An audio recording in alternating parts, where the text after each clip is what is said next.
Hi Cancers, and welcome to your May 2023 General Tarot Forecast. This is Sky coming on to talk to you about May. I hope you're all doing really well. We have some interesting things to talk about in the usual format: intuitive messages followed by a week-to-week tarot forecast and an extended reading linked below on Patreon. Okay, Cancers, so May. Reception and leaning more into the natural vitality of what you've already grown. Okay, this is really nice. I think for many of the other signs, it's a very angsty period of time of thinking, what's next for me? What do I innovate next in my life? What new grounds do I conquer? What new horizons do I zoom off into? Okay, for you, it's much more comfortable, and it's kind of like a wonderful protective canopy of leaves, okay, with this major 6 Taurus stellium coming in, which I talked about in the May comprehensive astrology video, which will be linked below if you want to get more info about that. This is such a nice, rewarding angle for anybody with Cancer placements, okay. Of course, we have the Sun, the Moon, Mercury, Jupiter, Uranus, and the North Node, all in the signs of Taurus. This will be creating a sextile angle to your Sun, and I think it's going to be really reinvigorating for you guys. This is backed up by the 7 of Pentacles, the 9 of Cups, the King of Cups, and I would even say the Emperor and the Judgment card is very positive for you here. I think we can even kind of find a positive angle for the 6 of Pentacles. Now, you do have something that you're having to work on with this 3 of Swords energy and the Queen of Cups reverse. Some of you have like a breakup. Some of you have a splitting of the previous emotional security, but it's for the best and it's leading you to have a greater protective situation come through in your life. Overall, it's going to be a really good month for you guys, and I think that we're looking at you cracking down on or solving or resolving. I love that word, resolve. Okay, that's a good word for you guys this month. I'm resolving long-running, karmic, dense, heavy, just yucky stuff coming out in the water, going down the drain. Okay, it's over. You have more protection. You're safer. You're getting clearer. You're more naturally abundant. It's really good stuff. But there could be something in May. I'm feeling with this like Emperor energy, 3 of Swords, 6 of Pentacles. It's not like totally there yet. It's not totally done. Some of you have something really long running that has to be faced. Like for some of you, I'm feeling like it's maybe like taxes that aren't caught up on. It's maybe like a house that's need renovated for a really long time. Maybe it's a debt, maybe it's a closure, maybe it's something along those lines that really needs to be happening here in May, so that you never have to do it again and you never have to face it in this way again. Also paying more attention to the living, okay, so working more with what is here in your life now, or even what needs to like be reborn into your life versus what has died or what is over, okay. And if you have like a lot of Scorpio in your chart, or if you have a lot of heavy Pluto energy right now, you're going to have to be doing both at the same time. So you're going to have to like be dealing with like, and this is happening to a lot of people actually, where it's like there's maybe been a backlog, or there's been things that have been like needing to be faced for a long time, and maybe it's not all your fault. We don't really need to look into like why it's happened. Rather, we need to like really work with what's actually happening. And basically what I'm seeing is it's like you're having on one hand to work with the things that are like prescient to this very moment in the present, but then you're also having to deal with things that are still kind of remaining in the ether of the past, and you're having to almost juggle or like walk and chew gum at the same time, basically. So we are not looking at a singular focus here, Cancers.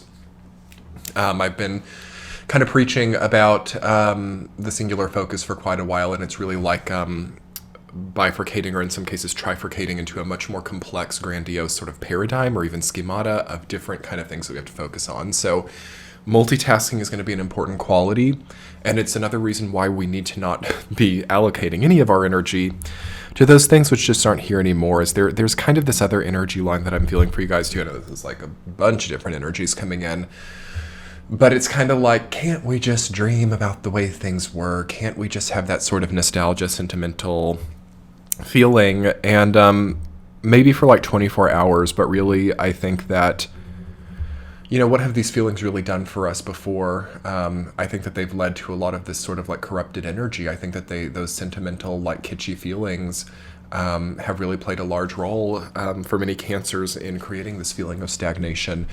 So what we're really looking at here in the month of May is opposition to the stagnation and opposition to whatever has like really allowed that to come up. So for a lot of cancers, it's like not your fault. Maybe it's like something that a parent did. Maybe it's like a long running kind of like icky situation.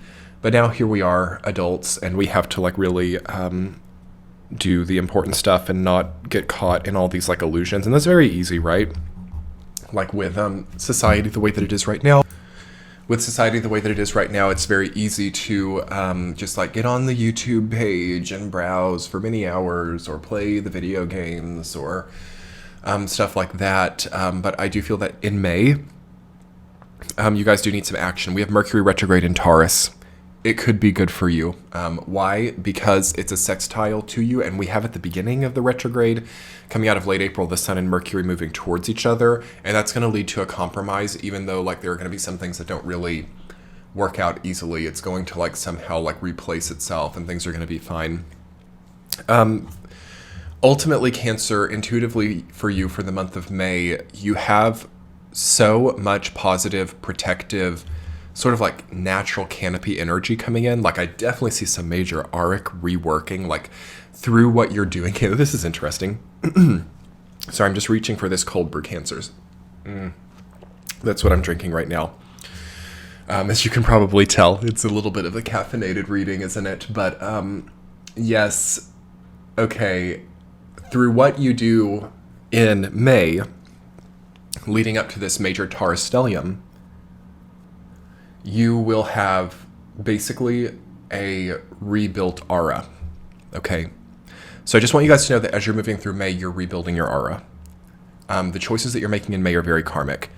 Also, I'm going to be telling this to Scorpio too. The water signs are really here. Now with Saturn and Pisces really giving a lot more like power to the water element, which means a lot more power to the ethereal realm, a lot more power to the subtle emotions, a lot more power to the mindsets. Careful about losing control of your power, okay? Big thing for you guys.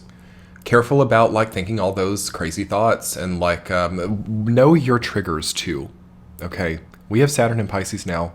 We have a lot of ways that prevention to this important auric rebuilding can happen by basically losing control of the power that you do have. So instead we need to like really be working rhythmically. Yes, rhythmically.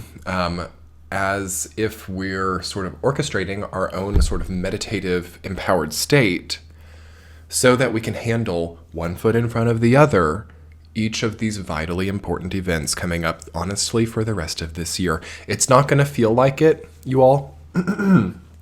It's not going to feel like it. 2023 is, in the present moment, going to feel like kind of a respite. It's going to feel kind of like low-key and cocooned. But 2023 in the larger like 10 or 12 year cycle is going to be looked back on as definitive, you all, to how anything ever like got off the ground ever again. No, like in the greater scheme of the current goals that we're working on. So take that into consideration here, Cancers, especially when you're appropriating your time, when you're deciding also how to spend money, when you're deciding how to spend anything of energy. Thinking about the way that these choices during this time, during this year, might just determine certain like spectrums of well-being for a very long time. So in that way, we don't need to be wasting any time feeling bad about the ex. We don't need to be worrying about who we are, who we've been, and all of these like kind of like subjunctive feelings. We don't need to be worrying about like what things could be or how things might be given certain conditions either. What we really need to be doing is refining what already is. So let's talk about your week to week. First week of May, just drinking some of this cold brew here. Yes, Sky is a major coffee connoisseur. Those of you who know, you know. Okay, week number 1, the King of Cups rooted down by the 3 of Swords. Okay, emotional closure. Does it still hurt? Do these old breakups still come up? Do these new breaking points or new turning points start to rumble or start to like be felt beneath the surface. Of course, King of Cups is a representation of masculine Cancer energy at its highest form. So being able to really regulate the emotional well-being, being able to extract power from your emotions and not be subservient to them. Some kind of heartbreak or previous breakup might come up during that time for you to like realize how far you've come now and to better regulate your emotions going forward. Those are good things to journal about. Like, how can I regulate my emotions more? How can I also get to a point where I feel that I have really come past things, or I feel that I've resolved problems too. And that's another thing that I'm feeling, and moving into the second week, the Six of Pentacles rooted down by the Nine of Cups. Small little resolutions, bit by bit, okay?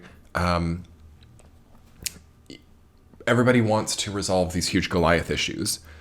Let's try to like tone it down a little bit and get smaller things into order. Is your sleep cycle strong? Are you sleeping at the same times relatively every day? Are you eating it relatively at the same times every day? Is it more of an alkaline diet? Do you feel that you have sort of like brought your spiritual practices into a less conflicted state within your day? Are you overcoming certain like toxic connections to media? Okay.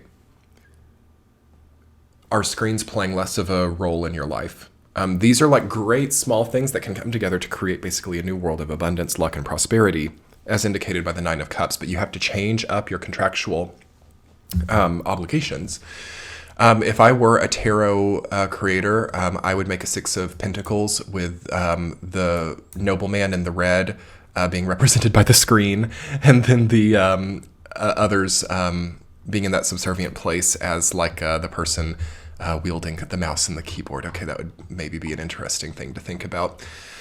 So starting to overcome these dependent relationships and these dependent constructs. Week number 3, the Emperor rooted down by the Seven of Pentacles. Okay, you're growing. 7 different things are growing, maybe. This is sort of what I was talking about in your intuitive messages about what feels so great, is like knowing that the progress and momentum and security of what you've created over a long time is holding you on a certain throne of sorts with which to make these important decisions. So I wouldn't destabilize too much. I mean, if some of you have to like quit a job, you got to do it. But like, if you don't have to just, destroy everything right now, I would not. And I would really take full reins with anything in your life that has been like a long-running security, and allow that to help you make some of these bigger decisions. It's really nice. The third week, I think, is a turning point for you all. When we hit Gemini season, we're moving into your collective 12th house, and we're getting closer to your time of the year. And you have maybe a totally different level of, again, arc rebuilding and protection coming through. But it's through your choices made based on the securities that you have now. Week number 4, the Queen of Cups reversed, rooted down by the Judgment card. Okay, yes, the way that your emotions have kind of motivated your actions is totally changing. So the previous emotional motivations are not going to be here. What a blessing. Wow, to have like new motivations or to have new intentions. But yeah, it can also be a little scary because we get like so familiar with certain emotional motivations. And I will say that that's one of the reasons why people can't get over, for example, like that traumatic breakup. It's one of the reasons why people stay codependent. It's one of the reasons why people don't trust themselves to like leave abusive relationships, is because we get like a muscle memory, right, of emotional feelings and ideas and daily habits. It's sort of like that morning coffee. So a lot of it is as simple as that. That changes here. So some of you are like maybe not getting the same emotional influx. So there could even be like a withdrawal, or like oh my gosh, that which I'm so accustomed to having is not here anymore.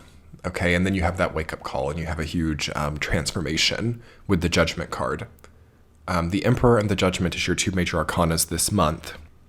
Major wake-up call. major shift in what used to be a wake-up call and what now is not. So like certain like emotional problems or certain people who used to like really align you, interestingly, may not. And you have to maybe here meet new people, or also finally meet yourself. Okay. Yeah, that's going to be it for a lot of you. Anyway, let's talk more about that in your extended reading. Let's talk more about meeting yourself and meeting these new commitments, and get some extra cards. That will be linked below in the center of your screen. Have a beautiful month, Cancers. Bye.